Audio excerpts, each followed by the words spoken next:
¿Qué es lo que se aprueba?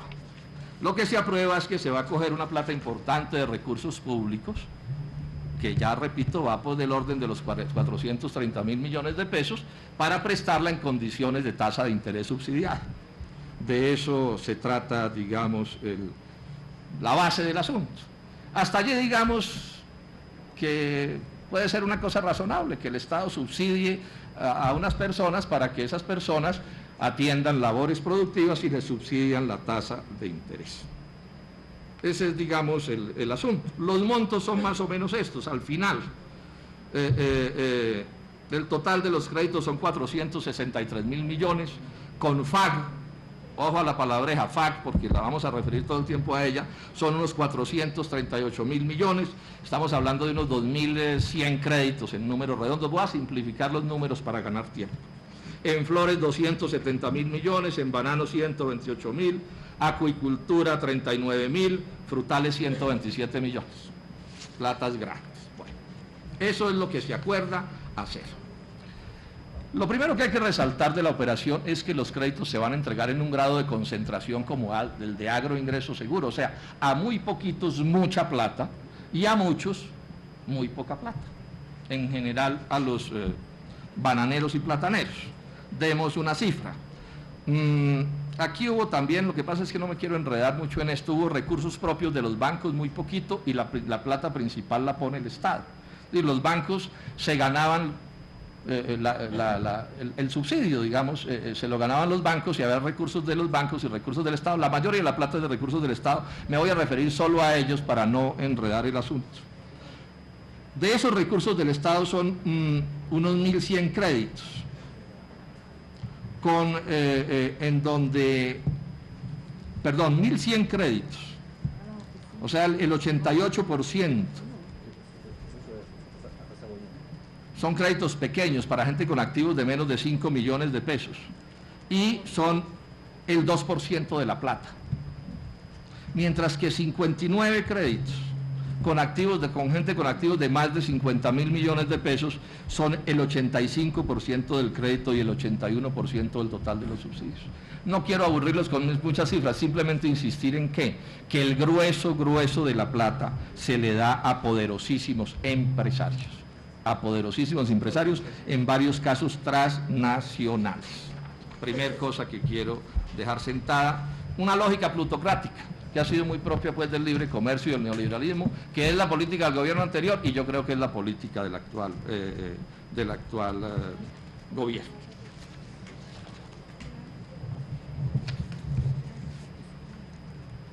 La tasa de interés, ya dije, era una tasa de interés entre el 3,5% y pues el subsidio entre el 3,5% y el 4,5%. O sea, el Estado ponía casi toda la plata, pero pues se recuperaba una parte y una parte la perdía como subsidio, era el subsidio al productor.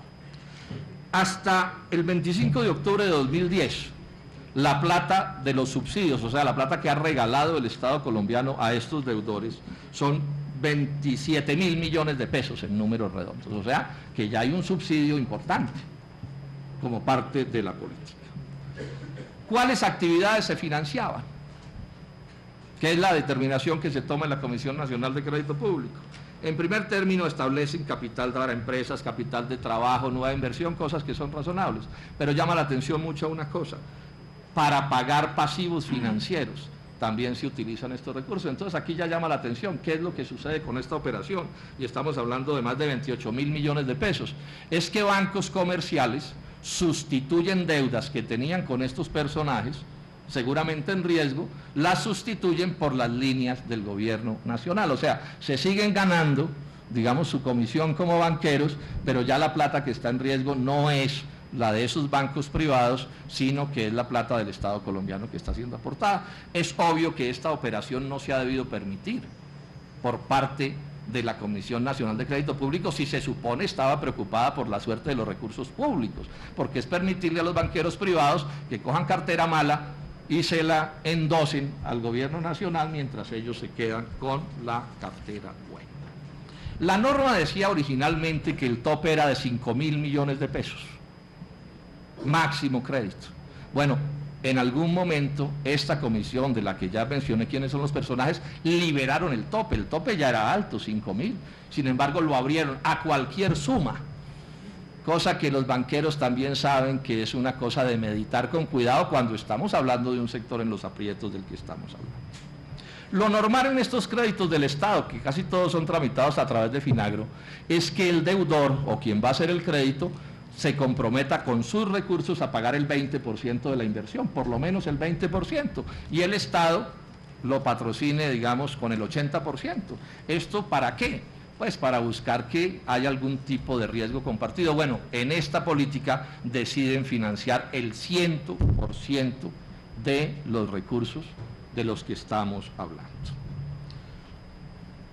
Esto, con esta advertencia, es que Finagro, lo que ha sido normal es que hasta el 100% solo sea para pequeños y medianos productores. Aquí hay una cosa que es interesante tener en cuenta. Hay ciertas cosas de estas políticas que son fácilmente aceptables en el caso de pequeños productores o medianos incluso, pero que ya en grandes se vuelven muy discutibles. Entonces la norma permite 100% en pequeños y medianos, la norma corriente. Aquí cambian la norma para permitirles pasar del 80 hasta el 100% a los medianos y a los grandes. Y recordemos que aquí los medianos en Colombia suelen ser grandísimos porque la forma como están definidos es una fórmula torticera. Además, el plazo de estos créditos es a 7 años, que no deja de ser probablemente lo necesario, pero que también en el mundo de la banca es un crédito que se debe mirar con atención, porque es sabido que en negocios de crédito el plazo aumenta los riesgos. Y además con un periodo de gracia de 3 años, que probablemente se pueda explicar también razonablemente, pero que también, repito, aumenta los riesgos de los que estamos hablando. Entonces aquí me toca hacer una explicación que resulta clave en este asunto, que es el tema del riesgo moral. Yo voy a enfatizar mucho en este punto. ¿Qué es el riesgo moral? El riesgo moral es una frase de la jerga de los banqueros, que dice que si un banco le presta a una persona con demasiadas garantías a favor del prestatario, se corre un riesgo mayor de que el prestatario no pague. Pues, por ejemplo, si es el 100% de los recursos del banco, el riesgo moral aumenta. Si los plazos son muy largos, el riesgo moral puede aumentar. Lo ilustro de esta manera. Por ejemplo, en créditos de vivienda, la cuota inicial que se pide es en cierto sentido una garantía del banquero que le dice a quien tomó el crédito, es, hombre, si usted no me paga, de entrada pierde su cuota inicial, o sea, usted tiene un riesgo que es mayor y aquí hay, o sea, es una manera de disminuir el riesgo moral. Lo que estamos viendo aquí es cómo el riesgo moral viene ascendiendo, pero a donde va a ascender más es en el tema del Fondo Agropecuario de Garantías. Porque ¿cuál es la historia de este asunto? Y aquí vale la pena hacer un poquito de historia. El Fondo Agropecuario de Garantías es un fondo que se empieza a crear por allá en el año 85 con una lógica. ¿Cuál es la lógica? Que hay mucha gente en el campo que por su pobreza o por cualquier problema no tiene cómo darle buenas garantías a los banqueros y entonces los banqueros no le prestan plata. Así empieza como un asunto para cooperativas de primer y segundo grado y asociaciones gremiales. Después la ley 16 del 90 dice que el FAC es para los pequeños usuarios y empresas asociativas y comunitarias que no puedan obtener las garantías exigidas ordinariamente por los intermediarios financieros. Es una ley razonable. Es decir, si estamos hablando de pequeños que no tienen garantías suficientes y entonces que el Estado asuma las garantías como Fondo Agropecuario de Garantías FAC. En el 93 ya sucede una cosa que es muy grave, y es que incluyen a los medianos y a los grandes en el FAC. O sea, asumiendo que los medianos y los grandes, y me refiero principalmente a los grandes, tampoco tienen garantías. Bueno, y dice esa norma que se trataba de financiar nuevos proyectos, o sea, FAC para nuevos proyectos, senadora Daira, que esto es clave en el asunto legal de este caso, que sean técnica, financiera y ambientalmente viables. O sea, si no son técnica, financiera y ambientalmente viables, no puede haber FAC. Para productores que no puedan ofrecer las garantías ordinariamente exigidas por las entidades otorgantes del crédito. O sea, habrá que ver si estas cosas aquí se cumplieron. Seguramente no se cumplieron, porque lo que hace Arias es inventarse una cosa distinta al FAC y crear como una especie de sub-FAC dentro del FAC que seguramente le permitía pasarse por la faja estas normas de las que estamos hablando, pero que por supuesto al pasárselas está aumentando el riesgo del que venimos hablando. En las normas tradicionales del FAC, antes de este FAC de exportadores que se crea, la cosa era así: FAC de 100%, población desplazadas y desastres naturales, o sea, rarísimo un FAC de 100%. 80% para pequeños productores, mujeres rurales reinsertados, o sea, también en general para pobres. 75% de FAC, medianos productores hasta 175 millones de créditos. O sea, fíjense ustedes, siempre cuidando, digamos, este problema del riesgo moral. 70% para programas especiales de alianzas estratégicas y crédito asociativo, 60% para medianos productores. Va disminuyendo en la medida en que se supone que el productor es más capaz, hasta que dice, grandes productores 50%. Eso era lo normal.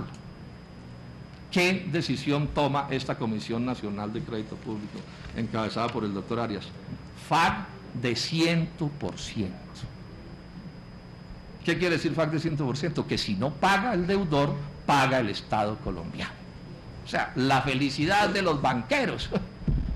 No hay deudor más, digamos, solvente que lo que llaman el deudor soberano, es el Estado. O sea, el Estado no se quiebra, sobre el Estado no cabe el telón, paga porque paga. Y esa es la determinación que toman. Y no solo toman esta determinación, sino, miren ustedes, para el 30% de los primeros aportes, ni siquiera les exigen garantías colaterales, que es una cosa que está autorizada en las normas. FAC sí, pero además le dicen, pero bueno, siquiera de una garantía colateral, o sea, sea usted un deudor solidario, juegue de segundo en el asunto. Bueno, para el 30% de los recursos, primero los aportes, ni siquiera garantía colateral. Resuelven sí que para el 70% garantía colateral, pero pónganle cuidado a esto, pónganle cuidado a esto. Dice la norma aprobada por la Comisión Nacional de Crédito Agropecuario, por los personajes que ya mencioné, dice que esas garantías colaterales, que para esas garantías colaterales no se requerirá que estas garantías cumplan con los requisitos de idoneidad. Repito, vuelvo y leo. Dice, no se requerirá que estas garantías colaterales cumplan con los requisitos de idoneidad. ¿Esto qué quiere decir? Que no sean garantías colaterales. ¿Y de qué requisitos de idoneidad está hablando? De los del artículo 3 del decreto 2360 del 93, que dicen que el A dice que sea suficiente para cubrir el monto de la obligación. Y el B dice que tenga un respaldo jurídicamente eficaz al pago de la obligación. O sea que cuando les piden garantías colaterales y los eximen de que las garantías colaterales sean idóneas, lo que pasa es que no hay garantías colaterales. ¿Qué quiere decir esto? Que el personaje no paga. Paga el FAC casi que automáticamente. El FAC puede repetir sobre el que no pagó, pero si las garantías colaterales son chimbas, como se dice, ¿quién va a pagar? Se perdió la plata. Esto es una cosa escandalosa. Yo no recuerdo pues antecedentes de una cosa en Colombia en políticas públicas tan graves como esta que estamos mencionando. O sea, casi que el que pague es bobo. ¿O cómo es la cosa? ¿Está loco? Le regalaron una plata y se regaló para pagarla a unas personas que ya estaban en gravísimos aprietos. Es decir, a unas personas que los hechos las empujaban probablemente a no pagar. Por eso cuando yo digo vamos en 70.000 millones de líos, vamos a ver hasta dónde van a llegar los líos, porque probablemente esos 70.000 millones ya estén causados cuando esos personajes ni siquiera hayan tenido que pagar la primera cuota, porque es probable que estén en los 3 años del periodo de gracia. ¿Cómo van a estar esas deudas dentro de 3 y 4 y 5 años si lo que se está diciendo es que la revaluación en el mundo sigue, porque así lo determina Estados Unidos y el gobierno nacional de Colombia no va a hacer nada en contra de eso? A unas personas para que esas personas atiendan labores productivas y les subsidian la tasa de interés. Ese es, digamos, el asunto. Los montos son más o menos estos. Al final, el total de los créditos son 463.000 millones, con FAC ojo a la palabreja FAC, porque la vamos a referir todo el tiempo a ella, son unos 438.000 millones. Estamos hablando, ¿qué es lo que se aprueba? Lo que se aprueba es que se va a coger una plata importante de recursos públicos, que ya repito, va por del orden de los 430.000 millones de pesos, para prestarla en condiciones de tasa de interés subsidiada. De eso se trata, digamos, la base del asunto. Hasta allí, digamos, que puede ser una cosa razonable, que el Estado subsidie, o sea, a muy poquitos mucha plata y a muchos muy poca plata. En general a los bananeros y plataneros. Demos una cifra. Aquí hubo también, lo que pasa es que no me quiero enredar mucho en esto, hubo recursos propios de los bancos muy poquito y la plata principal la pone el Estado. Y los bancos se ganaban el subsidio, digamos, se lo ganaban dando de unos 2.100 créditos en números redondos. Voy a simplificar los números para ganar tiempo. En flores 270.000 millones, en bananos 128.000, acuicultura 39.000, frutales 127 millones. Platas grandes. Bueno, eso es lo que se acuerda hacer. Lo primero que hay que resaltar de la operación es que los créditos se van a entregar en un grado de concentración como el de agroingresos en los bancos, y haber recursos de los bancos y recursos del Estado. La mayoría de la plata es de recursos del Estado. Me voy a referir solo a ellos para no enredar el asunto. De esos recursos del Estado son unos 1.100 créditos, en donde, perdón, 1.100 créditos, o sea, el 88% son créditos